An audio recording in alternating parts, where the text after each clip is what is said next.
But I remember playing a gig in Glasgow when I really the first Rainbow tour that we did, and came out the stage entrance, and it was raining.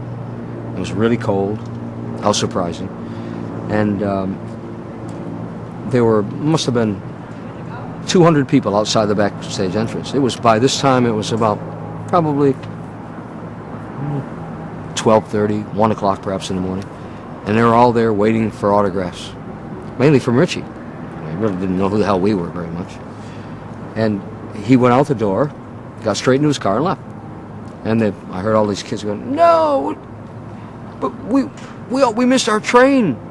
They waited. They missed, you know what it's like in England. Missed their trains. They missed everything. They're doomed for the next day. And I thought to myself, you know what? I'm never going to let this happen to me. I'm never, ever going to let this happen to me. And again, I prefaced it by telling you that, Richie might have gone through a lot of things that weren't necessary for him to go through. And so it jaded his opinion. But then he's always dealt with fans differently than I have. But when I saw that, I thought, well, she'll never, ever let this happen. And we played that gig again as Dio.